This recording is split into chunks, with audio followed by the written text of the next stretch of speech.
Hola, buenos días. Hola, Oscar. Hola, Diego, ¿cómo está? Bien, ¿cómo estás? Tanto tiempo. Mucho tiempo. Oye, Mucho tiempo. cuéntame tú, yo fui profesor tuyo en qué asignatura. En Historia de la Iglesia uno y 2 el año dos mil Ya, once. 11. Sí, en plenas movilizaciones. Así que ahí estuvo usted haciendo clase. Yo no alcancé a tener con usted en Introducción a la Historia, porque después creo que usted empezó a hacer Introducción a la Historia después, o Teoría de la Sí, Historia creo que hacía. y metodología. Sí, sí, Metodología, claro, claro, sí, metodología. Sí, sí, hice sí, un tiempo ahí. claro. Es decir, tú eres compañero de la Rosemary. Claro, sí, somos muy amigos con Rosemary. Todavía mantenemos contacto muy, muy estrecho. Una muy buena amiga ella. Guardo mucho cariño. Sí. Yo igual tengo contacto con ella. Porque después fue ayudante mío. Ah, claro, algo me contó, sí, sí, Sí, cierto. no, sí fue ayudante como 2 años. Sí, sí, sí, lo recuerdo, Como lo dos recuerdo. años y yo le decía, quisiera la carrera de archivística eso le dije, sí, Mm, porque la católica lo ventajoso que tiene es que se pueden hacer dos carreras. La U de Conce, por ejemplo, no se puede. claro, No sí, se puede, es muy complicado. sí. Creo que eso lo copiaron de la Católica de Santiago, porque ahí igual hay dan muchas facilidades para hacer el pregrado en paralelo, al parecer. Paralelo. Mm. Oye, ¿y la experiencia del Magíster? Bien. Súper bien. Bueno, después egresé el 2013, terminé los años que correspondían a la licenciatura y después entré al programa pedagógico en la Universidad de Chile, en el DEP. Y después terminé ahí y entré de inmediato al magíster en historia en la Universidad Católica. Así Ya. que ahí estuve y no, y súper buena experiencia, investigativa, tremenda, tremenda, ¿no? Sí, Muy buena lo formación. que pasa es que también los profes son bien cercanos. Sí, sí, Yo sí. mandaba gente para allá igual. Mandé Ah, más de uno de la de Conce a la, los que se arrepintieron, los que los envié a la Chile, porque en esa ah. época estaba más complicada la Chile. No, estaba muy mal, sí, de Entonces, hecho, con todo el y, tema que pasó, unas polémicas ahí en 2016 sí, justamente, entonces yo decidí en realidad, iba a ir a la Chile, yo la verdad iba a ir a la Chile, pero con todo lo que pasó, con el tema yo caso les decía, León, no, por favor, no vayan a la Chile porque no, va a ser muy difícil y todo. Y no me hicieron caso.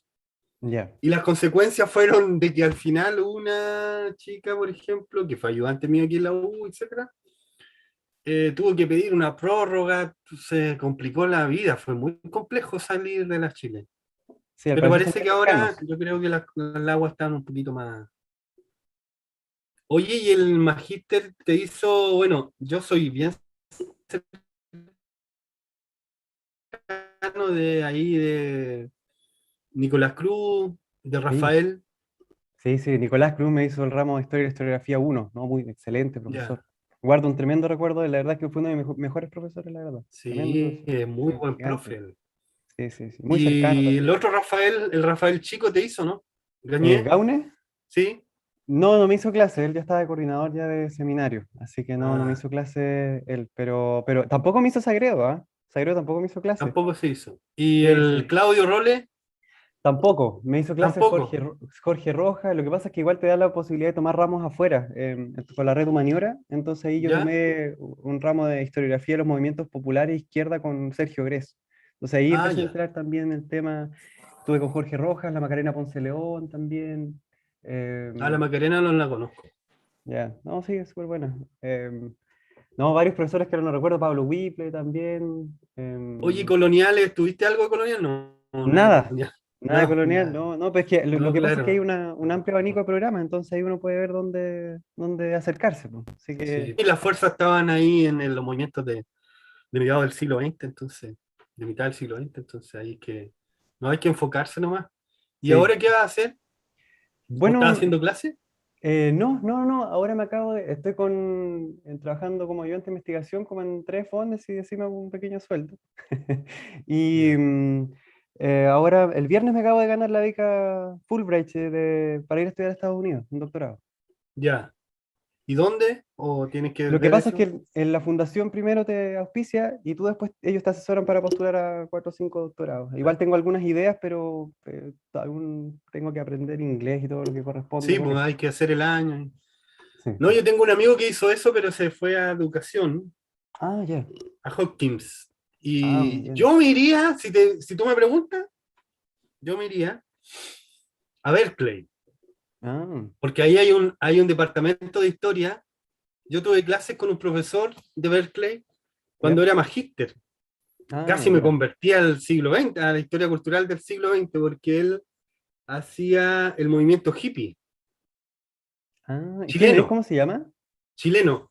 ¿El Patrick Madmermelek o Sí, no? el Ah, Patrick, sí, sí, no, que tiene un librazo él. buenísimos Sí, textos. sí, sí, sí, sí. Y No, muy sabes tú bueno. que me marcó harto desde el punto de vista de historia de la cultura.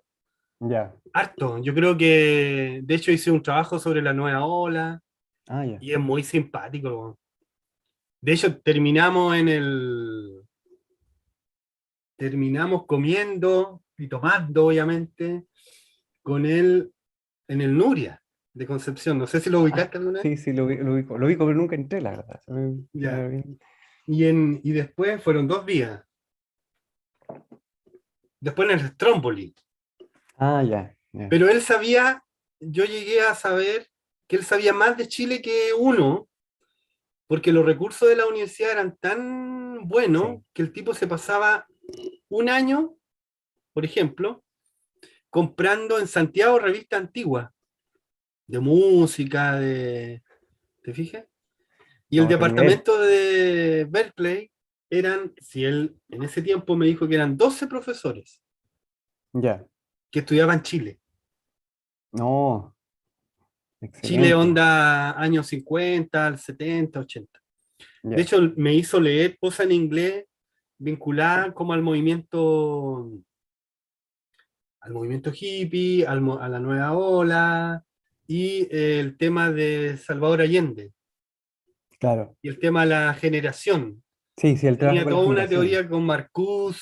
Sí. No, era entretenido, era muy bueno. De hecho, yo creo que yo lo comparo con unos historiadores franceses que también hicieron clases y todo. Lo que pasa es que siendo gringo, tú tienes el peso que eres gringo, ¿te fijas? Y los Mm, europeos son más soberbios sí, pues. y todo. Pero Sí, sabes claro. tú que es una escuela muy abierta, muy Mm, buena, buenísima. claro. Yo aprendí Chile. Mira, el primer libro que nos hizo leer, Palomita Blanca. Ya. Y nos hizo leer toda la literatura, etcétera. Profesor Mauricio, ¿Cómo estás, hola, ¿cómo Diego? Un estás? Muy gusto. bien, muy bien. Gusto. Saludo a Gorka también. Mucho gusto, Mauricio. No tengo el gusto de conocerlo, pero me han hablado muy Sí, bien de él. Oh, muchas gracias, muchas gracias. Igualmente, me comentaba algunas cosas. Bien. sí, pues ahí está el profesor Mauricio. Yo lo invité porque lo conocí, fue alumno mío Bien, en la Gorka. Católica. Sí, Gorka, muy bien. sí, y ahí nos conocimos un poquitito. Pero eso, yo creo Sí, que vamos a esperar un minuto, porque ya están más o menos, es un curso no muy grande, así que está la Constanza, la Daniela, la Javiera, las dos Javieras, Javiera Sáez, Sofía y Juan José, que es el hombre aquí de las comunicaciones. Ya, esperemos un minuto. Mauricio, Ahí ¿cómo estás? enviamos recién ¿Ah? enviamos ya los enlaces Ya, por correo y por los grupos de WhatsApp, así que se va a ir sumando gente progresivamente, igual que en la Chilena Web. Así que, bueno, igual hacer muy breve introducción, esta actividad fue gestionada por el profesor Mundaka, y agradecemos que se haya podido dar el espacio para incluirla dentro del Congreso y así la actividad va a quedar guardada en YouTube. Esto está siendo transmitido por esa plataforma. Y nada, pues, es decir, podemos ampliar quizá un poco más el espectro al que llegue la grabación. Y muchas gracias a Borja igual por su disposición a participar aquí. Así que los dejo a ustedes, la actividad será conducida por el profesor sí. Mundaka. Eh, Así que ahí yo no pinto más. Bueno, buenos días a todos y a todas. Ha sido un gran agrado encontrarme con mi ex alumno Gorka y que ahora es un joven y reluciente historiador, investigador de un tema que para nosotros es muy, los que hacemos algo de historiografía, es una disciplina, ¿cierto? Que que enriquece mucho el espíritu porque también uno se va concentrando, como decía uno de los pies de página primero de la presentación de este libro, es hablar de historiadores, es decir, un acercamiento humano, preciso de la trayectoria intelectual, pero también biográfica de los historiadores. Y me parece que es un buen pie para pensar esta disciplina, hacer que la historiografía cada vez tenga más adeptos y que sea un ejercicio no solamente académico, sino que también de difusión de nuestros historiadores. El cliché de la frase de que Chile es tierra de poetas, sí, y de historiadores puede ser también. Y yo creo que hay que resaltar, subrayar, valorar esa producción intelectual del siglo XX que nos está interpelando. Porque en realidad uno cuando se inmiscuye en este libro, encuentra un Chile que muchas veces se repite hoy día. Es decir, un Chile bien movido y convulsionado, en donde el tema ideológico es bien preponderante, eh, pero al mismo tiempo observa un tipo de educación, un tipo de escritura que se ha ido perdiendo. Y en muchos aspectos es malo que se pierda.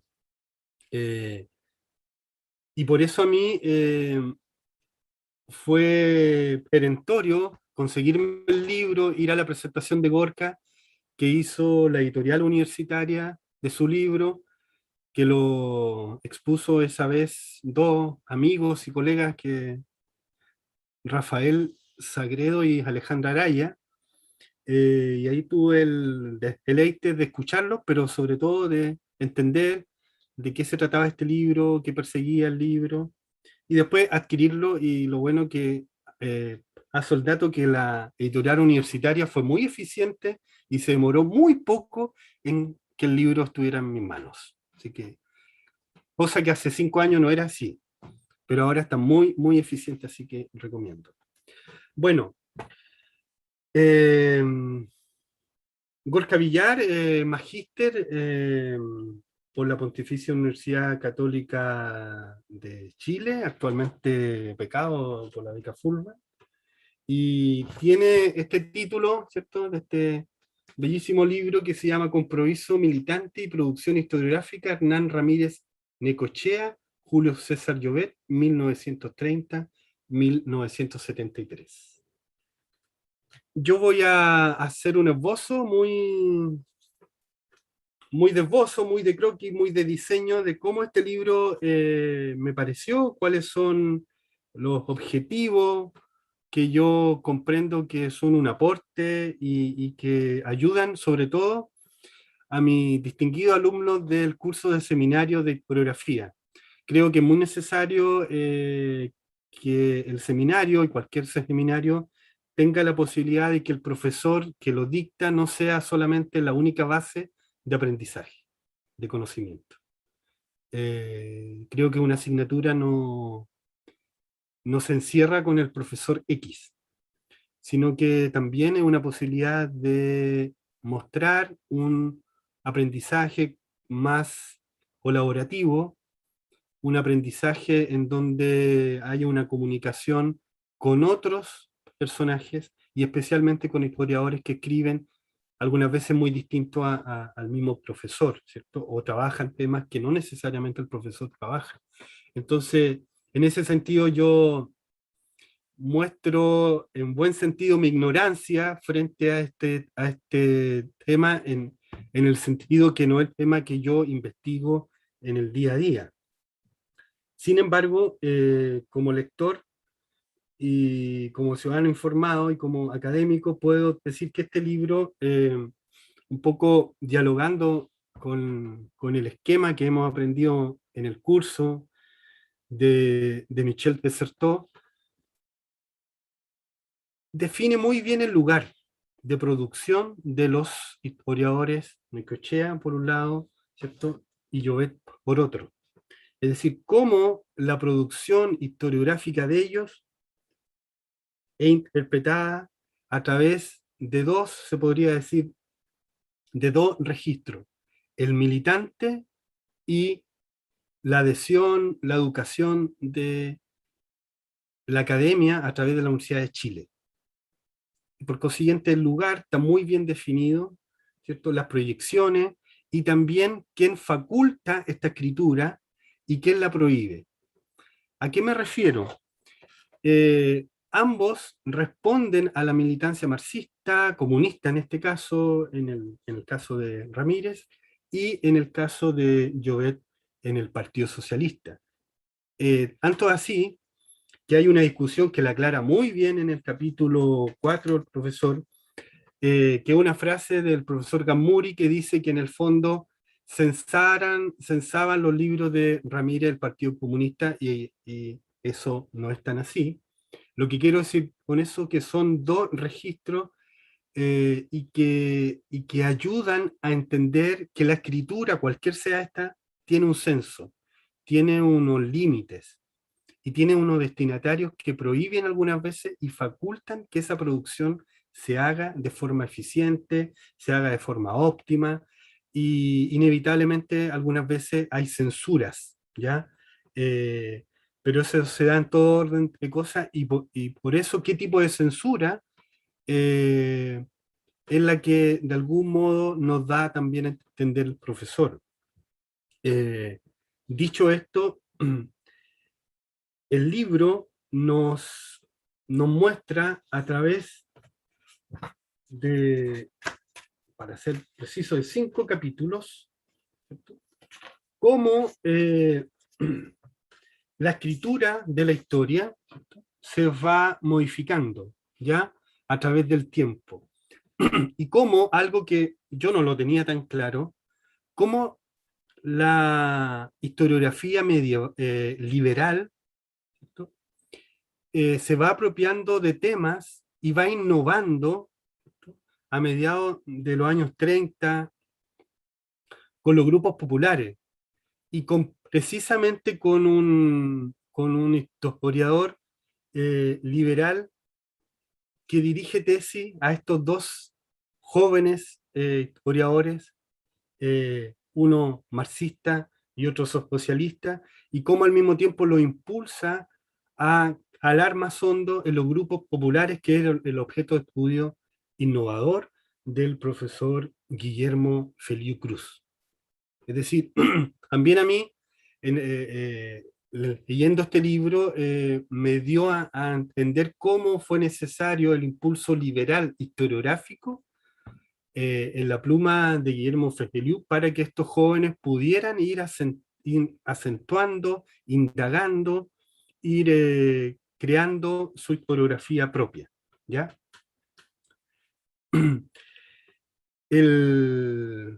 Y me gusta el capítulo 2 cuando él lo titula, todos sabemos, y ustedes jóvenes que están estudiando, es muy difícil ponerle título a los capítulos. Y por consiguiente, cuando yo veo un capítulo con un título determinado, digo, ya a ver, ¿por qué lo hizo? El capítulo 2 dice, los historiadores marxistas clásicos, en comillas, chilenos, 1950-1973. Claro, ¿por qué? Porque como hemos visto también en clase, de algún modo, para ordenar pedagógicamente, se dice ya, Necochea, clásico, un marxista clásico, Llobet igual, un socialista, pero igual marxista, etcétera, tienen un esquema determinado, y con eso nos conformamos, podría decir. Pero la idea de este libro, y de cualquier investigación, es no conformarse con lo ya establecido, sino que darle una vuelta de tuerca, observar el objeto de estudio de un ángulo distinto. Yo creo que este libro tiene eso, tiene esa virtud, tiene que algo que ya había sido, en algunos casos, habían hecho tesis en la Universidad de Chile sobre estos autores, pero el historiador encontró otro archivo, encontró cartas para poder darle un matiz necesario, ¿cierto?, al esquema, en este caso, de la historia marxista, ¿cierto?, vinculada al partido y vinculada a una cierta oficialidad, ¿ya? Y yo creo que él, en este capítulo igual nos invita, ¿cierto?, a problematizar eso, y eso es muy interesante. Hay una parte de la biografía Sí.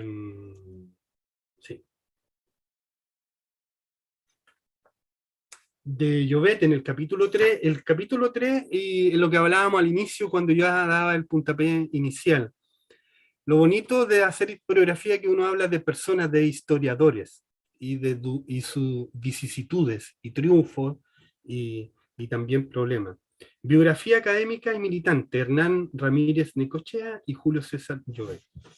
En la página 91 hay una cita que me parece muy interesante y ayuda a entender lo que dije al inicio en estos dos registros, es decir, hombres que no son comunistas y que no todo es comunismo o que no todo abarca el partido, sino que también la Universidad de Chile como institución del siglo XX, que educó al siglo XX, y lo digo esto con responsabilidad en el sentido de que hasta los años 80 los profesores de todo el país, su título decía Universidad de Chile. Eso tiene una razón. Y justamente yo leyendo el libro recordaba y veía, ¿cierto?, cómo la Universidad de Chile y cómo Ramírez Necochea, dentro de su biografía, participa en los programas de gobierno para enseñar a los niños historia y geografía, por un lado. Es decir, los historiadores estaban en lo público a través de la Universidad de Chile muy activos y en ambos se da esto. En la página 91 y en el pie de página 280, él obtuvo el grado de doctor, ¿ya?, por la Universidad de Bucarest, de Checoslovaquia, en 1961.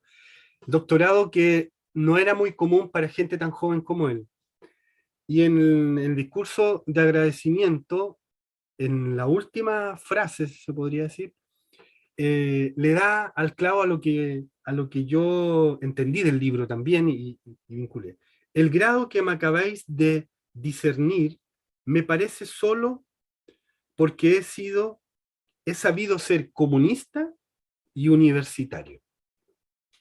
¿Ya? Comunista y universitario. Es decir, no se agota en un marxismo clásico las interpretaciones de estas dos historiografías, ¿ya?, sino que se añade, y por lo menos yo lo entendí así, y me parece que era un aporte muy importante, verlo como dentro de la construcción de una república, de la madurez de la república, donde estos historiadores se instalan, ¿cierto? Él viaja a Estados Unidos igual a perfeccionarse para influir en los currículos, ¿ya? Y eso se da mucho. Hoy día es muy leve eso, es una presencia bastante epidérmica, ¿ya? Y la idea es poder, yo añoro esos años en ese sentido, cuando Chile tenía esa perspectiva de país, independientemente de las corrientes políticas en ese sentido. En el capítulo 4, y esto se lo menciono igual a mis estimados alumnos, porque aquí también hay algo que se da cuando uno hace historiografía y que en este caso es, bueno, si uno estudia un historiador, los historiadores están vinculados a escuelas, como dijimos, pero también están vinculados a temas. ¿Cómo resuelven los temas? ¿Cómo resuelven las problemáticas? Y en este caso, en el capítulo 4, disputas por la historia de la izquierda chilena, Santiago Arcos y Emilio Recabarre, en la producción historiográfica. Es decir, toda producción historiográfica tiene problemas, hasta diría yo, como siguiendo de nuevo desertó, una cronología conveniente, ¿ya? En el ámbito medieval, cuando Heller inventa la idea de que existe una edad media, ¿ya? Nos benefició, pero al mismo tiempo no, nos echó harta tierra también, ¿te fijas? Porque algo que está intermedio también tiene una connotación relativamente peyorativa. Dicho esto, es sumamente interesante, yo tampoco lo tenía muy claro, pero me sonó cuando lo leía muy actual en los movimientos de izquierda que yo de algún modo conocí casi como alumno, etcétera, y hoy día de algún modo también se puede ver es la disputa por quién es más genuino de izquierda o no.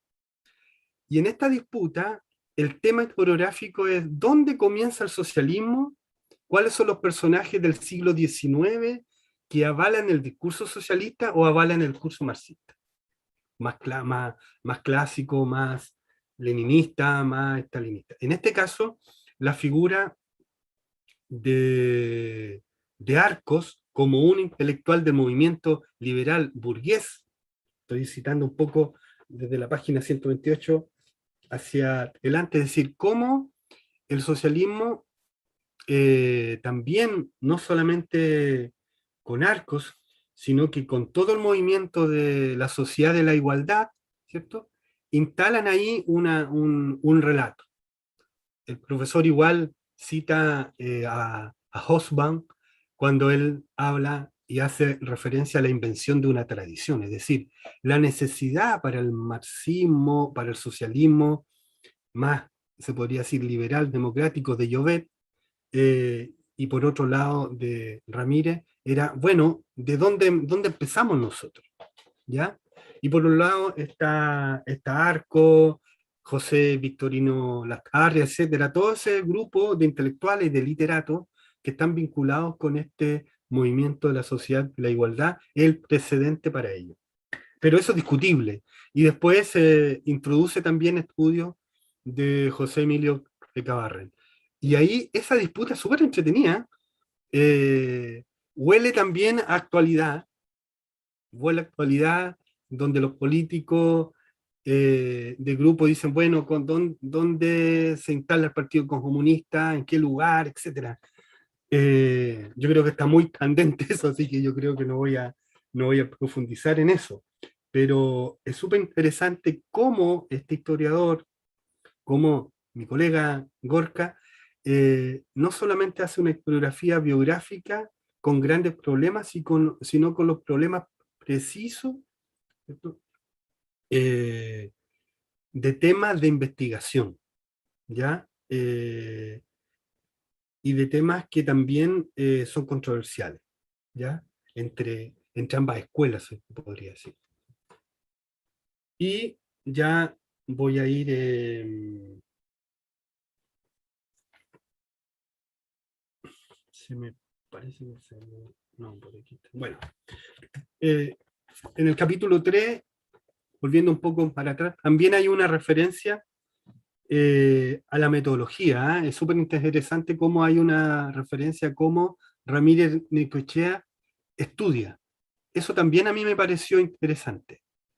En una cita bien larga, el colega aquí describe cómo él, porque una de las características de Guillermo Feliu hacia su alumno era que era muy riguroso, ¿ya?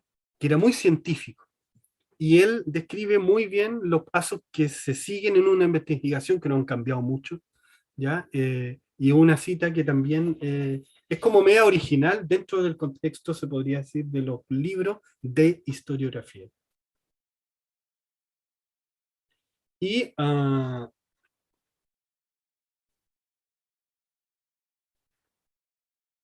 en el capítulo ya quinto, a grosso modo, las coincidencias que hay entre ellos, de algún modo, dice, capítulo quinto, contra la reacción. Vínculo historiográfico entre Hernán Ramírez Necochea, Julio César Llobet, en la interpretación de la independencia nacional, la guerra civil de 1891 y la figura de Balmaceda. También, nuevamente, ¿cierto? El profesor va contextualizando, va poniendo el lugar del objeto de estudio de cada historiador y la interpretación que tiene él sobre eso y cómo dialogan estas dos vertientes. Sin embargo, yo quisiera aquí rescatar en realidad la crítica que le hacen al hispanismo, que también es una corriente historiográfica que no necesariamente es de mi agrado, pero sí es importante, porque Jaime Izaguirre, algunas veces, yo me acuerdo que cuando conocí a don Armando Terramón, que tuve la suerte que nos hizo clase una vez cuando el profesor Macei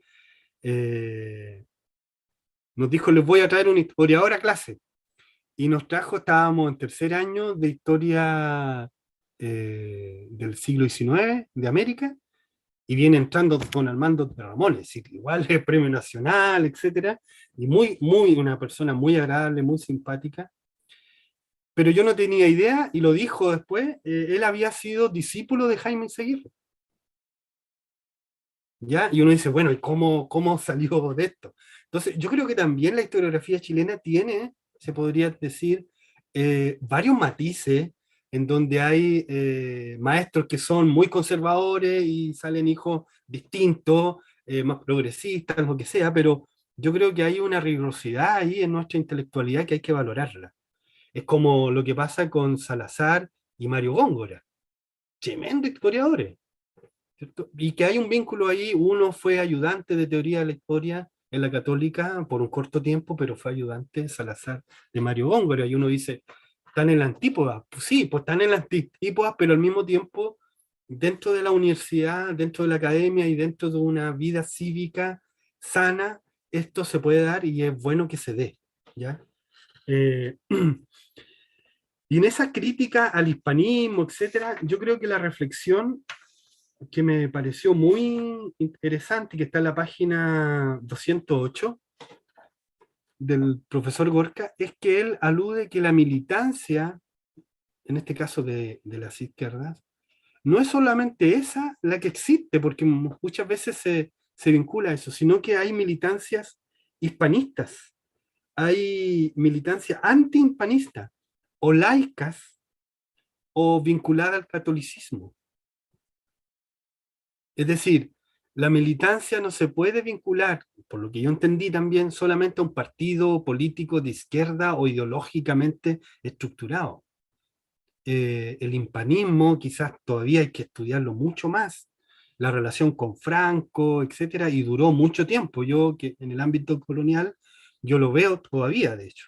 Así que es un tema para mí, y por eso me pareció muy agudo de parte de Gorka que instalara, quizás sin quererlo, la idea de mencionar que la militancia es algo mucho más amplio y que también la derecha, se podría decir conservadora o liberal, etcétera, tiene una ideología y también eh, eh, tiene, eso se puede llamar militancia, ¿ya? Y se da, ¿ya? Y yo creo que en ese sentido es muy loable el trabajo eh, del profesor Gorka. Yo no quiero alargarme, solamente mencionar que claramente es un libro enriquecedor para el que lo lee, es un libro que tiene un espesor intelectual muy adecuado, con muchas proyecciones, con muchas posibilidades de otras lecturas y que nos deja equilibrados para ir comprendiendo, sobre todo, no solamente la historiografía, sino que la contextualización entendida como, en este caso, la Guerra Fría y el siglo XX que transcurre en esa época, ¿ya? Y que están las dos ideologías más eh, fortalecidas eso, justamente cuando escriben y cuando estos hombres están muy activos. Y por último, subrayar, claro, la educación pública, eh, quizá no hubiese sido posible sin una educación pública como en esa época se llegó a conseguir en nuestro país. Entonces, le doy el pase a Gorka, muchas gracias por haber aceptado esta invitación y especialmente al público que sigan. Y ahora viene ya lo más interesante. Gracias. Bueno, muchas gracias, don Diego, por sus palabras. En primer lugar, quería agradecer al Departamento de Historia de la Universidad de Concepción, al profesor Diego Mundaca y a los espectadores, especialmente desde YouTube, y especialmente a los alumnos del Seminario de Historia y la Historiografía. Creo que es profundamente necesario continuar realizando investigaciones de esta área, y precisamente en lo que me quiero enfocar, me pidió el profesor Diego que hablara un poco de los aspectos metodológicos de esta investigación o de las investigaciones de historia y la historiografía, o cómo yo me enfrenté, ¿no?, al desafío de estudiar historia y la historiografía sin tantos trabajos de por medio, ¿no? Es decir, no voy a decir que voy a crear una metodología porque sería falso, pero sí tratar de saltar ciertos escollos, ciertos obstáculos a la hora de estudiar historia de la historiografía en Chile en el siglo XXI, ¿no? Yo puedo apreciar tres problemas generales en el estudio de la historia y la historiografía chilena, por lo menos. La primera es la reducción de la historia de la historiografía a un repertorio de errores pretéritos. ¿Qué significa esto? Bueno, cuando se realiza una reconstrucción del panorama historiográfico del siglo XX y XIX chileno, tratar las tesis de los historiadores como algo ya superado, y por lo tanto le quita o limita su posibilidad de estudio con la historia intelectual contextual, ¿no? Quiero mencionar, ya desde el principio, que mis investigaciones, y esta investigación es una historia, es una perogrullada pero cierta, ¿no?, es una vinculación entre la historia intelectual y la llamada nueva historia política, que de nueva no tiene nada, dicho sea de paso, pero, porque es un concepto que se crea ya desde 1980, ¿no?, con Cirinelli, pero traté precisamente de que las representaciones, y especialmente las vinculaciones entre la legitimación de los proyectos partidistas en los historiadores, se vinculara con la academia. Entonces, tenemos un primer problema, que es la reducción a la historia y la historiografía como un repertorio de errores pretéritos, lo que limita su posibilidad de estudio de inmediato. Entonces yo, en vez de verlo como un problema, es decir, como una limitación, lo veo como una oportunidad. Es decir, ¿cuál es el desafío? ¿Cómo a través de estos historiadores se puede entender la historia política del siglo XX chileno, también la construcción de la vía chilena del socialismo, a través de referentes históricos propios, cómo dichos historiadores cohesionan las culturas militantes a través del compromiso político, y cómo se construye, viendo este panorama, la historia y la historiografía chilena en la academia, ¿no?, que eso también me pareció muy relevante. Es decir, son historiadores que no están aislados, dialogan. Y por eso, y por la misma razón, la estructura de la investigación, a que nadie ha tenido la posibilidad de revisarla, va desde lo más general a lo más particular, con un panorama general de qué es lo que se escribía desde 1900 a 1950, para entender cuáles son las continuidades y discontinuidades del surgimiento de estos historiadores, ¿no? En este sentido, y abordo, y lo vinculo con el siguiente problema, ¿no? El siguiente problema sería que la mayoría de las investigaciones de historia de la historiografía se reducen a un repertorio de catálogos, homenajes póstumos, hagiografías políticas o condenas. Y esto lo menciono porque no ha sido estudiado aún en la historiografía chilena, cómo se establecen las relaciones de poder para relevar a ciertos historiadores y esconder a otros. Y estoy diciendo esconder en un lenguaje un poco trivial, no es la palabra esconder, pero sí bajar el perfil ante ciertos procesos historiográficos que fueron muy relevantes en la época, ¿no? Bien conocido es que con el golpe de Estado de 1973 la historiografía chilena pasó por un llamado blanqueamiento historiográfico, ¿no?, que con lo que se expulsan historiadores de tendencia marxista, algunos caen al exilio, otros son asesinados, como Fernando Ortiz Letelier, ¿no? Sin embargo, hay una serie de factores que permiten establecer la continuidad de esta historiografía marxista, como por ejemplo, la conservación de libros escondidos por parte de militantes, estudiantes o exiliados que van a hacer estudios de posgrado en Inglaterra, ya eso es famosísimo, ¿no? O sea, la nueva historia social, en parte es eso, en parte, por supuesto que no es todo, ¿no?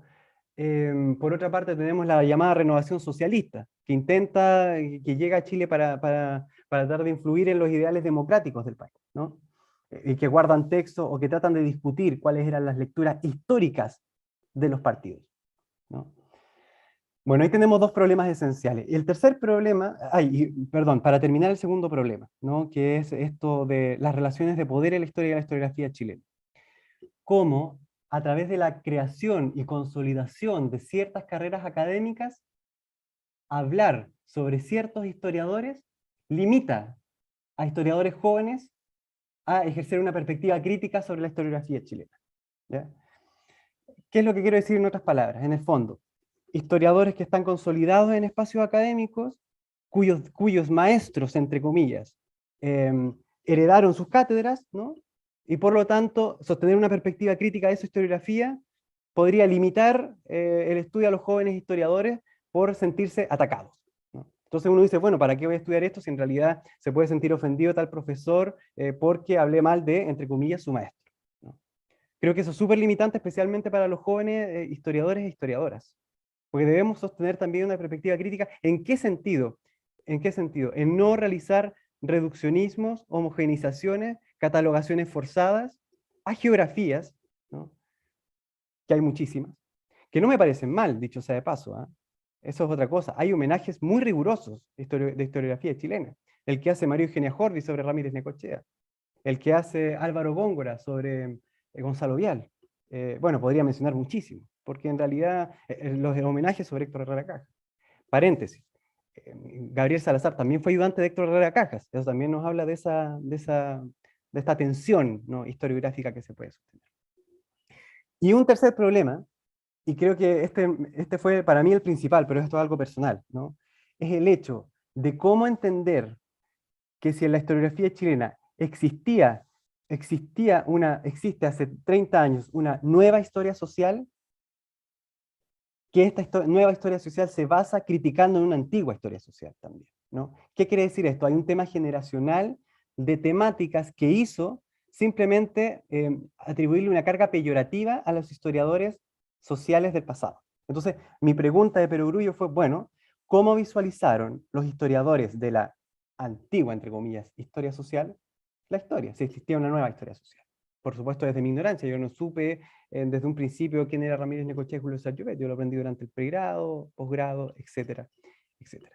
Entonces, aquí tenemos tres problemas claros de cómo se puede enfrentar una investigación histórica, ¿no?, sobre historia de la historiografía. Esencial, y esto lo menciono especialmente para los alumnos de seminario, entender el contexto de producción de los historiadores. No significa que estén condicionados, pero bueno, ya lo han planteado desde la historia. Yo lo hago desde la historia política, pero ustedes pueden hacerlo desde los mismos campos disciplinares, ¿no? Para mí fue más nítido y más interesante tratar de relevar las legitimaciones partidarias de ciertos proyectos políticos, ¿no? Y cómo dichas tensiones también invalidan lo que Michel España decía, que si cuando una categoría no se pone en duda, se corre el riesgo de petrificación arbitraria. Es decir, están los historiadores marxistas clásicos y por lo tanto son un bloque, que tienen ciertas concepciones sobre ciertos temas. Y no.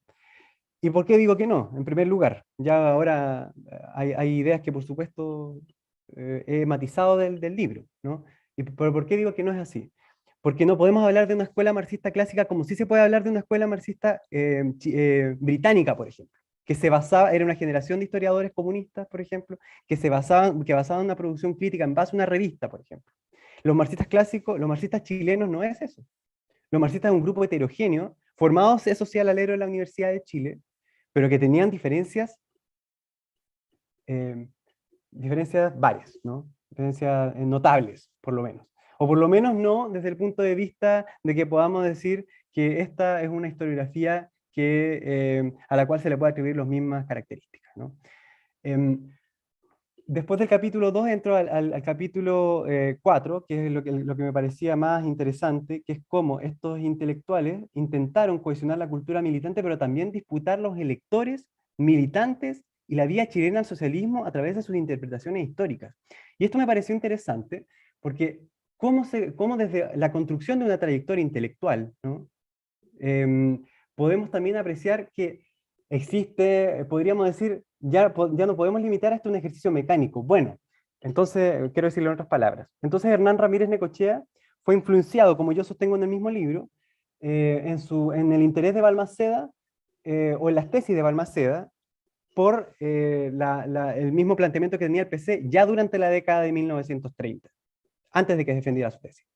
Es decir, ya el PC tenía una imagen de un presidente antimonopolista, anticapitalista, o sea, sobre la figura de Balmaceda y un proceso de contrarrevolución de 1891. Está en los informes de la Cominterna, en el tercer tomo, en el informe que establece de la Cominterna Carlos Contreras Labarca. Ya tiene una interpretación que es muy similar a la que establece Ramírez Necochea 4 años después, pero historizada, ¿no?, con el método historiográfico enseñado por Guillermo Feliu Cruz. ¿Es eso? Sí es eso, pero también es más complejo que eso, porque ya desde la infancia, Hernán Ramírez Necochea había crecido en el seno de una familia profundamente balmacedista. Por lo tanto, hay factores subjetivos que influencian, por supuesto, a los historiadores a estudiar los temas, ¿no? Esto no es solo algo anodino. El ingreso de la militancia política de Hernán Ramírez Necochea parte desde el Liceo de Aplicación, donde tiene un profesor militante del PC, Aurelio de la Fuente, que ya escribía en revistas de historia y que estaba en un arco científico en la época. Aurelio de la Fuente escribía en la revista Clio de estudiantes de la Universidad de Chile en la década del 30, su profesor de secundaria, y ahí ya podemos apreciar que su artículo habla de la misma matriz leninista del capitalismo, del imperialismo como última etapa del capitalismo, ¿no? Que son tesis que después adopta Ramírez Necochea también. Entonces podemos pesquisar a través de la reconstrucción intelectual una serie de decisiones que posteriormente tomaría Hernán Ramírez en su producción historiográfica, ¿no? Y por eso son historiadores, y con esto también quiero decir algo sintético sobre este tema, son historiadores que estudian los procesos más importantes del Chile republicano, porque son grandes nudos, quieren disputar el espacio público con grandes historiadores también. Recordemos que la publicación del ensayo crítico sobre el desarrollo económico y social de Chile, de Julio César Llobet, que se publica en el año 1951, generará un tremendo debate en la época, sobre las formas de producción, sobre una sociedad atrasada, cuál es el problema, cómo se construye la vía chilena al socialismo entonces en base a una interpretación republicana. Justo en el mismo año, 1951, al año siguiente, Francisco Antonio Encina estaría finalizando su último tomo, de los 20 que escribió, sobre la historia general de Chile, que termina precisamente en el año 1891 y la Guerra Civil. Justo cae en el año que Hernán Ramírez Necochea también publicaría Balmaceda y la Contrarrevolución. Entonces, se generaría un debate público sobre cuáles fueron las causas de la revolución o contrarrevolución, como se quiere llamar en su época, de la Guerra Civil, donde Ramírez Necochea saldría airoso en este debate intelectual, en el mundo público estoy hablando. Por supuesto, la tesis de Ramírez Necochea caería en desgracia con la llegada de una historiografía un poco más rigurosa, dicho sea de paso, ¿no? Con la misma interpretación de Harold Blakemore, ¿no? Sobre la Guerra Civil, que yo sostengo en el libro. Dicha interpretación era correcta para la época, pero también es cierto que durante la dictadura, dicha interpretación gozó de mayor visibilidad por estar directamente confrontada a la interpretación, a la tesis de un historiador comunista en el exilio, ¿no? No es casual que también haya recibido la medalla de Bernardo O'Higgins por parte de Augusto Pinochet, ¿no? Eso no significa que Blakemore fuese un historiador pinochetista. De hecho, por lo que tengo entendido, salvó gente durante los primeros 2 años de la dictadura, etcétera, etcétera. Pero esto nos habla también de los matices y el compromiso político de los historiadores, más que militancia, porque aquí podemos mencionar también las tesis de Jaime Izaguirre. Hay un artículo excelente que apareció hace 2 años en revista Unicinos, que escribe Rafael Sagredo Baeza, que habla de Jaime Izaguirre y la herencia corporativista en la corriente hispanista, ¿no? Cómo se va reconstruyendo esto, y dialoga muy bien con lo que he planteado yo, que en el fondo, para los historiadores marxistas, debían disputar el espacio público con la historiografía conservadora, porque había que sostener ideológicamente una ideología, o había que atacar confrontacionalmente a la interpretación hispanista, porque era lesiva para los valores democráticos de la sociedad chilena, ¿no? Por la corriente hispanista del franquismo de la época, ¿no? Y bueno, queda poquito tiempo, igual me gustaría conversar con los estudiantes, o algunas preguntas, o de los profesores, inquietudes, así que quiero finalizar también, porque hablé muy poquito de Julio César Llobet también, de que me pareció también interesante cuando encontré ciertos hallazgos. Hay tiempo todavía. Hay tiempo todavía, perfecto. Cuando encontré ciertos hallazgos de cómo la relación entre Salvador Allende, que era socialista, y Julio César Llobet, que era absolutamente nula, comparaba a la cercanía que tenía Hernán Ramírez Necochea con Salvador Allende, en la construcción de la vía chilena del socialismo. Y esto era por 2 razones. Una subjetiva y otra un poco más objetiva en términos políticos. La primera es que Hernán Ramírez Necochea fue compañero de curso de la esposa Salvador Allende. De hecho, Hernán Ramírez Necochea escribe los discursos de Salvador Allende en México, no el de Guadalajara, dicho sea de paso, que es el más famoso, pero sí cuando va al Congreso de México y le brinda algunos argumentos históricos, ¿no? Y también Julio César Llobet estaba en contra del Frente Acción Popular, porque decía que los comunistas se iban a llevar a todos los militantes del PC, del PDC al PC. Es una postura que era minoritaria en el PS, que fracasa, dicho sea de paso, y por eso es la cercanía de Julio César Llobet con el Congreso por la Libertad y la Cultura, que dicho sea de paso, cuando llega el momento de elegir a dirigentes de las cúpulas máximas del PS, eso se lo sacarían en cara y por eso nunca podría tener una, eh, un alto cargo, ¿no? Si podemos llamar. Y eso no significa también dentro de todo, porque aquí estoy hablando de tensiones, ¿no? Eso no significa que los historiadores marxistas no estuvieran de acuerdo, estaban de acuerdo en muchas cosas, pero también existían tensiones ideológicas dentro de la izquierda. Quiero finalizar con algo, y esto es sintético. Yo creo que para los que investigamos historia de las izquierdas en general, creo que hay un desafío, y es que la historia de la izquierda no se sustraiga de la historia a secas. ¿Y esto qué significa? Que si estudiamos solo la relación entre las izquierdas, creo que no se puede apreciar bien el panorama contextual de la época, y por lo tanto, por la misma razón el capítulo 5 versa precisamente sobre cómo se disputa el espacio público entre historiadores marxistas y conservadores, ¿no? Creo que da un panorama general de cómo estaba la sociedad en esa época. En cambio, si solo me remitía a la izquierda, iba a quedar un poco limitante hacia los partidos políticos. Yo quería abrir también esto al espacio académico, ¿no? Bueno, lo voy a dejar hasta acá y... Ah, ya, bueno, hay tiempo. Bueno, quería decir entonces una última cosa. Yo creo que dentro como bien decía don Diego, ¿no? Dentro de la misma militancia, Hernán Ramírez Necochea tenía una noción que era la de considerarse al mismo tiempo comunista y universitario. Pero cuando entra al espacio universitario, ya oficialmente lo primero que hace es fundar la Cátedra de Historia Económica y Social de Chile, ¿no? Que ya existía un antecedente con Juan Gómez Milla, pero él es el que empieza a trabajar sistemáticamente sobre temas de historia económica en la Universidad de Chile con un seminario. De hecho, en el seminario, que dicho sea de paso, y esto quiero que también sirva a los estudiantes del seminario de Historia y la Historiografía, ¿en qué sentido? En la revisión de fuentes. ¿Cuáles fueron las fuentes que yo utilicé para hacer una investigación de este tipo? Primero, el paso que en general se hace en cualquier investigación histórica, revisar todo lo que se ha escrito sobre el tema, pero también entrevistas. Justo tuve la fortuna de que el año que comencé la tesis se abrió el archivo inédito de Hernán Ramírez Necochea, ¿no? Yo fui voluntario gratuitamente a colaborar con la catalogación de cabeza, por supuesto, porque quería, y es un archivo riquísimo, tiene muchos documentos y muchos temas pendientes. Por ejemplo, ahí se puede apreciar las lecturas de los marxistas británicos que tenía Hernán Ramírez Necochea, independiente de una visión que se ha catalogado de mecanicista, teleológica, con perspectiva ética, ¿no? Por supuesto que la puede tener si lo analizamos desde el siglo XXI, si esa no es la intención del trabajo, pero es ver cómo se relacionaba con las otras interpretaciones en un momento determinado, ¿no? Y por otra parte, y ahora sí para finalizar, o para abrir las preguntas y la conversación, si esto puede continuar, es el tema de la censura. Creo que me pareció muy relevante el hecho de que en la historia de la historiografía 2 de Cristian Gamuri, como bien mencionó el profesor Diego Bundaca, se apreciaba una descripción de Hernán Ramírez Necochea que decía lo siguiente, ¿no? Exactamente, es el libro donde digo, que decía lo siguiente, no me lo sé de memoria, pero es que nunca se me olvidó. Decía, Hernán Ramírez Necochea, historiador estalinista, buen historiador, pero estalinista, se dejaba censurar los libros. Entonces dije, bueno, hagamos un ejercicio, revisemos la prensa de la época, las revistas teóricas del Partido Comunista, a ver si recibe muchos elogios, porque ese fue mi razonamiento en el momento. Si recibe elogios, si la obra es promocionada, es porque esta obra precisamente fue encargada. No necesariamente, pero existían probabilidades, ¿no? Y me encontré con una crítica brutal al libro de Hernán Ramírez Necochea por parte del dirigente comunista Orlando Millas, que era un dirigente muy importante de la época, donde refutaba muchos planteamientos de Hernán Ramírez Necochea. Para mí, esto demuestra que esta obra no estaba encargada por las cúpulas partidarias.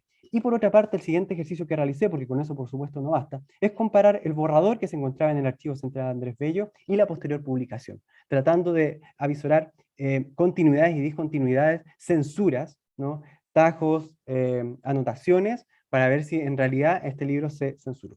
Y lo que descubrí es que precisamente no. Ahora, lo que yo no he estudiado y que me parecería una muy buena idea que alguien lo hiciera, si es que en algún momento tengo tiempo yo también lo voy a hacer, pero es cómo después el libro se transforma en un dispositivo propio. Porque la segunda edición, que es la edición, que claro que no encuentro ahora, pero que es la edición de 1984, aquí la tengo, dame un segundito. Esta obra de Editorial El Progreso es cuando ya Hernán Ramírez Necochea estaba fallecido, ¿no? Hernán Ramírez Necochea fallece en el año 1979. El prólogo es precisamente de Orlando Millas. elogiando la obra de Hernán Ramírez Necochea. Yo no he realizado el ejercicio de ver si la obra del 65 con la del 84 tiene cambios sustantivos sobre ciertas interpretaciones de la época, dada la línea de la época del partido o dada la línea de la época de los 60. Yo creo que eso también sería interesante para ver cómo también los libros toman vida propia, ¿no? Bueno, me quedo ahí por mientras y muchas gracias por la Listo. invitación a todos. Bueno, muchas gracias, aplauso. Creo que muy bien, muy enriquecedor este encuentro. Yo creo que lo que podríamos hacer, bueno, se abre la palabra por chat o de abierta difusión de su rostro, si quieren preguntar algo. Me parece que desde ya el objetivo de este seminario, de haber invitado al profesor, se cumplió ya bien, porque en realidad al presentar las problemáticas, al dar alusión a cómo se puede desarrollar un trabajo historiográfico, creo que nos dejó no solamente a ustedes, sino que al profesor y a muchos entusiasmados con el tema. Voy a ver aquí el chat. Gracias. Y sí, hay tiempo para preguntas, comentarios. No sé si alguien quiere preguntar algo, comentar algo. Bienvenido. Se abre la palabra. ¿Sí? Mauricio. Diego, para abrir un poco Sí. el debate. Oye, me pareció muy, muy interesante, así que la presentación muy clara, se nota un dominio del tema, así que es cautivante, dan ganas ya de introducirse en esta materia, así que agradezco a Gorka por su estudio, por su dedicación, por su análisis. Yo querría solamente hacer un par de preguntas generales nada más. Cuando se utiliza el concepto de militancia, eh, ¿cuál sería la afinidad o la diferencia con adoctrinamiento? Estoy pensando, militancia, y como son universitarios, especialmente el caso de Ramírez Necochea, la relación con adoctrinamiento. ¿Y por qué lo digo? Más que desde el punto de vista teórico, ¿no es cierto?, visión, es las relaciones que pusiste, Gorka, en cuanto a y lo dijeron más de alguna vez, a las personas que estaban cercanas a ellos, a los maestros y discípulos. ¿Eh? Y ellos fueron muy buenos discípulos, en el sentido de que fueron bastante eh, eh, rebeldes un poco con sus maestros, ¿no? Estoy pensando en la figura que colocaste de Gabriel Salazar con Mario Góngora, que Gabriel Salazar también fue, como bien dice, ayudante de Héctor Herrera Cajas, no solamente Mario Góngora. Y Herrera Cajas, que si bien era un gran académico conservador, católico, ¿no?, y casi ortodoxo, él le dejó la cátedra a Gabriel Salazar en cuanto a teoría de la historia, y sabiendo que Gabriel Salazar era militante del MIR. Y Gabriel Salazar, militante del MIR, y sabiendo que Herrera Cajas era un hombre de conservador, cercano a la figura de Jaime Izaguirre, ¿no? y ex ayudante de Mario Góngora a la vez. Es decir, esta relación de militancia y adoctrinamiento tiene algún sentido al ver la universidad con un sentido más diverso de comprensión de la realidad. Entonces, por eso mi pregunta es en relación a ese enfoque, ¿no? El concepto de militancia. Y la segunda, el pensamiento de estos historiadores en cuanto a las nuevas categorías de análisis de la historia social y de la historia política. Especialmente la surgida por bueno, todavía está allá en ciernes, pero la New Left en Inglaterra, ¿no? Especialmente en Ramírez Necochea. Eso nada más. Muchas gracias, Jorge. Hay también una pregunta, no sé si la quiere anotar también, pero para que se vayan acumulando, dice, parece que de Daniela, dice, mi pregunta, dice, ¿estamos en deuda con el trabajo que realizó Fernando Ortiz, siendo militante comunista y cercano a Hernán Ramírez Necochea? Ahí es una pregunta también. Ya, esas tres preguntas entonces. Sí. Ya, perfecto. Bueno, es muy buena. Hasta ahora. Agradezco Sí. las preguntas de don Mauricio, de Daniela también. Por supuesto que hay temas que aún no tengo resueltos, claramente, pero voy a tratar de realizar algunas reflexiones en base a lo que he estado investigando. Militancia o adoctrinamiento. Bueno, creo que hay dos niveles y depende del espacio en el que se desenvuelven los historiadores. ¿Y por qué lo menciono? Porque al revisar los programas de estudio de dichos historiadores en la Universidad de Chile, los dos como académicos de la Universidad de Chile, se puede apreciar que existían, por ejemplo, libros de historiografía liberal, conservadora y marxista. Es decir, ellos nos enseñaban únicamente una perspectiva de la historia occidental, y digo occidental porque Hernán Ramírez Necochea toma la cátedra de historia moderna en los años 60, historia moderna e historia medieval. De hecho, María Eugenia Horvitz sería su ayudante de historia medieval. Y donde menciona a toda la historiografía occidental por supuesto que incluía a historiadores marxistas, pero eran los que él había aprendido en Carolina de Praga, mientras cursaba el doctorado y mientras también él establece relaciones académicas con intelectuales de Europa del Este, ¿no? Que venían a la Universidad de Chile. Si la militancia la podemos definir como adoctrinamiento, podríamos definir que el adoctrinamiento podría estar en la formación de escuela de cuadros en la que sí participaba Hernán Ramírez Necochea dentro del Partido Comunista. Y quiero comentar una anécdota en base a esto, porque tuve la posibilidad de entrevistar a Iván Ljubetic, que fue quien se considera, se define a sí mismo como el último discípulo de Hernán Ramírez Necochea. Yo considero que hay más personas que no lo mencionan solamente, pero bueno, él se considera el discípulo de Hernán Ramírez Necochea, hizo su tesis junto a su esposa Marcia Ortiz en la década de los 50 sobre historia económica, y Hernán Ramírez Necochea nunca lo juzgó por su militancia política, hasta que egresó. ¿Qué quiero decir con esto? Que en realidad, si él se quería mantener trabajando en la Universidad de Chile, no podía realizar un espacio explícito de adoctrinamiento. Menos aún en la década de los 50, cuando se encontraba la ley maldita en su máximo esplendor, ¿no? No deja de ser llamativo que durante la década de los 50 muchos intelectuales comunistas encontraran trabajo en la Universidad de Chile como un espacio de resguardo. Entonces, si podemos apreciar los seminarios de investigación, lo primero que caracterizamos es una ausencia de teoría marxista especialmente. Aunque el libro parto, precisamente para tensionar justamente este tema, que no es un tema resuelto, aunque el mismo parto con un homenaje que le hicieron a Hernán Ramírez, donde habla la esposa del periodista asesinado José Carrasco Tapia, ¿no? En la Universidad de Chile. Y decía la profesora, aquí leo textual, dice, en sus clases nos explicaba la historia de Chile desde el punto de vista marxista. Entonces, el curso, de unas 40 personas aproximadamente, se dividía. Había 10 niñitas oligarcas que siempre lo pifiaban y el resto lo aplaudíamos como locas, como si nos pagaran. Depende, yo creo, del contexto en el que estaba de producción en la época, también en una época de profunda politización del espacio universitario.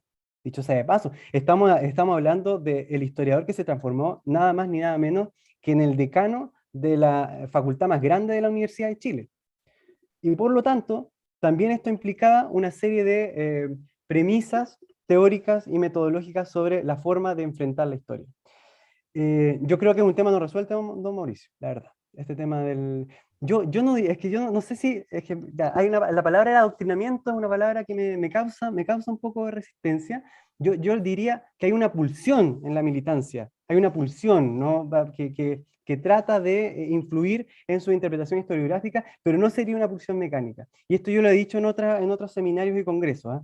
Precisamente yo lo que destaqué en la investigación fue el análisis político de estos historiadores. Yo estoy seguro, y porque encontré muchísimo material, que se pueden estudiar solamente los campos disciplinarios sin abordar solamente el aspecto político. Yo me enfoqué en el aspecto político, ¿entiendes?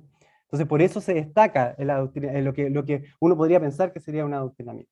Yo lo vería como un tema más complejo que aquello, ¿no? Pero bueno, es un tema no resuelto, por supuesto que no va a quedar aquí tampoco. Y si está en deuda con Fernando Ortiz, hay un tema bien complejo y polémico con esto. Porque aquí la obra como tal de Fernando Ortiz es buenísima, en el sentido de que la historia del movimiento obrero en Chile era una historia inédita en la época. No se había escrito nada sobre el tema. La tesis es publicada como libro a modo de homenaje en España en el 80 y tanto, 86. No es publicada en la época. Fernando Ortiz era un importante dirigente de las juventudes comunistas durante la década del 60, muy importante. De hecho, las disputas historiográficas que sostenía en el diario El Siglo con Álvaro Jara, que esa es otra vertiente que es muy interesante para trabajar, que el hecho de que Álvaro Jara comenzó siendo comunista, pero cuando parte a hacer su estudio a la Escuela de Altos Estudios de París, ¿no? Abandona la militancia. Y Hernán Ramírez se sentiría muy decepcionado de aquello, ¿no? Pero las disputas historiográficas de Fernando Ortiz, yo creo que sí se puede estar en deuda en la medida en que se entienda que Fernando Ortiz era mucho más militante que historiador, ¿no? Es como hablar también de la figura de Alejandro Chelén en la historiografía. Alejandro Chelén era un político que hacía historia, no era un historiador, no impactó en la academia, ¿no? Como estos historiadores por lo menos. Por supuesto son ponderaciones que uno va creando también en un terreno cedragoso como este, ¿no? Tampoco hay tantas investigaciones sobre el tema. Espero que también quizás Daniela quizás haga una investigación sobre Fernando Ortiz y llegues a conclusiones muy distintas a las que yo estoy llegando ahora, ¿entiendes? Pero es un tema que es que hay tantas cosas que se podrían estudiar sobre esto. La verdad es que Sí, claro. da para mucho. Bueno, Ojalá que sea estemos para esto.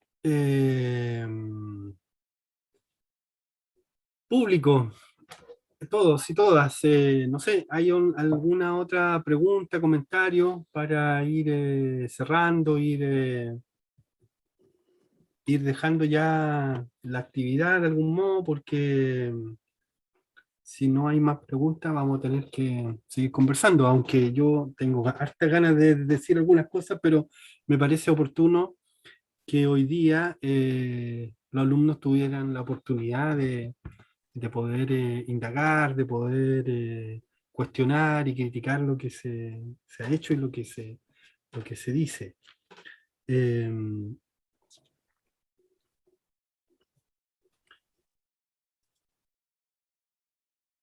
Una pregunta así, muy, así que me saltó ahora y es muy precisa, ¿no?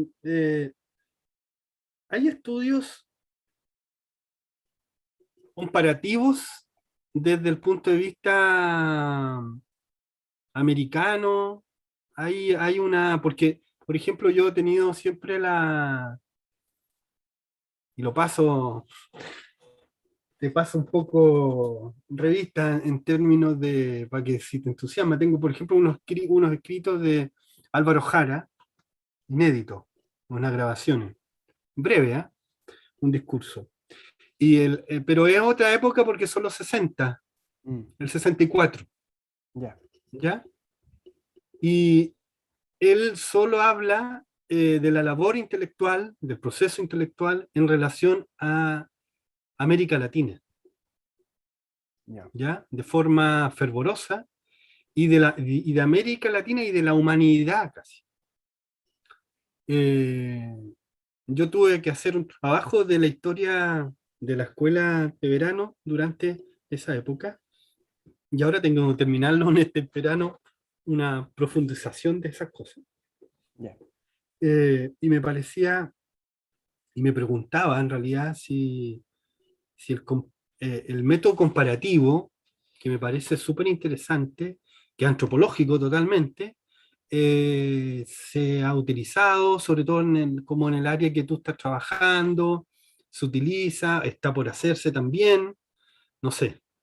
Te pregunto porque en realidad no lo tengo claro y qué es lo que piensas tú del método comparativo en relación a este tipo de problemáticas propiamente historiográficas, es decir, porque se ha hablado aquí de la escuela inglesa, por ejemplo. Claro, yo en mi ignorancia, por ejemplo, claro, yo no podría entender a Salazar sin Thompson, creo yo, pero nos ha dicho mucho, ¿te fijas? Claro. Pienso yo, y otros más, y otros más.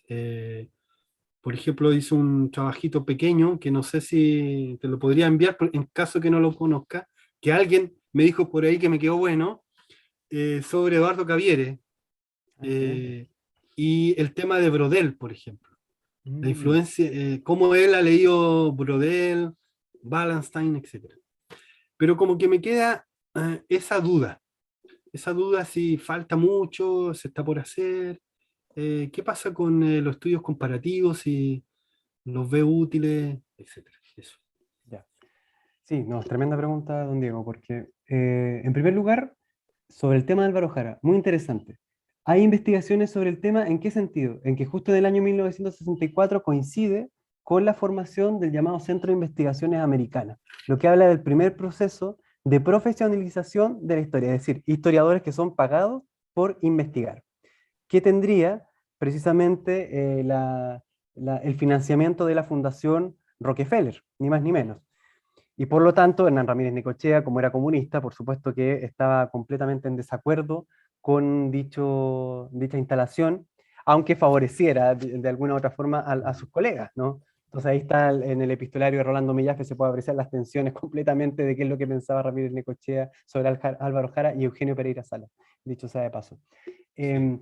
Y sí, se pueden revisar, en ese sentido se puede revisar los trabajos de Fernando Quesada, que hablan del Centro de Investigación Americana desde una perspectiva transnacional, Quesada con ese, y es un argentino, yo no sé si vive en Argentina, no sé si es chileno o argentino, no lo sé, pero trabaja mucho en las redes académicas durante Guerra Fría, ¿no? Y ahora se está abriendo una beta de investigación en México muy potente sobre las redes académicas, sobre redes académicas especialmente durante el siglo XX. El último libro que publicó Sebastián Rivera Mir al respecto de redes académicas, Estados Unidos, México y América Latina, ya es un esbozo de lo que, hacia dónde va la historiografía en la actualidad. Lo que puedo mencionar como balance general es que en general se enfocan en trabajos nacionales, ¿no? Mm. Conocidísimo en Argentina el trabajo de Fernando Devoto y Nora Pagán sobre la historia de la historiografía argentina en el siglo XX. Creo que es un primer inicio muy interesante. En Chile tenemos muy buena historia de la historiografía chilena. El de Julio Pinto, ¿no? Es muy conocido, que se reeditó en América en Movimiento. Creo que se llama Combates por la Historia o Sí. Combates y Luchas por la No, Historia. debate, balance. Sí, sí, un Balance de la balance. historiografía del siglo Sí, XX. sí, Sí, los alumnos exactamente. lo vieron, vimos el video, lo revisamos. Excelente, excelente. Hay muy buenos trabajos, pero claro, hace falta, es una beta no estudiada aún, si se quiere estudiar Chile desde una perspectiva transnacional, de cómo circulan Sí, los o saberes global. transnacionales en Mm. América Latina y en Europa. Porque también es un problema decir, bueno, ¿Braudel llegó en Cavieres directamente o quizá lo leyó de un historiador Claro. argentino y que tenía influencia de Francia? Bueno, Claro, habría que aclararlo, claro. sí, sí, es Sí, que sí. eso que Sí. creo que podía dar una serie de tensiones, precisamente y que también se relaciona por la histórica noción de excepcionalidad chilena en la academia, que se traslada a la academia también, ¿no? Que todo llega simplemente a Europa, y de pronto hay cosas que llegan de otros países latinoamericanos que venían precisamente de Europa, pero las cosas eran un poco más complejas, ¿no? Yo creo que Sí, sí. es una tarea pendiente aún. Se pueden realizar estudios comparativos maravillosos entre historiografía argentina, brasilera, peruana, o entre instituciones también, entre la historiografía de la Universidad de Chile y la historiografía de la Escuela Sí, de los los Anales. lugares. Claro, El claro, tema de los lugares como... lugares de Desertó, el lugar de donde el historiador habla, porque cuando mencionábamos esto, yo mencionaba esto, en el fondo era para aclarar que en el fondo un lugar tiene un cierto tipo de producción que Claro, obedece, como dicen Desertó, a un cuerpo político y económico determinado. exacto, claro.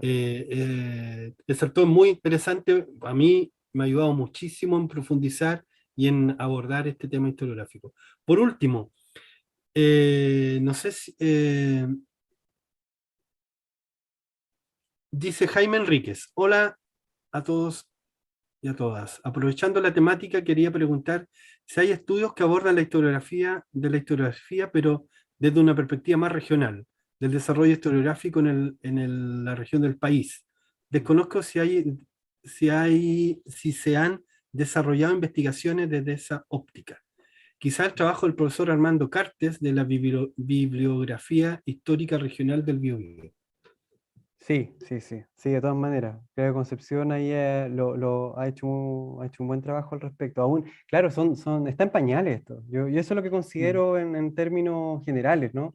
Pero los pocos trabajos que se han hecho han sido sobre este tema. Y en general son filones de balance bibliográfico acabados sobre un tema particular.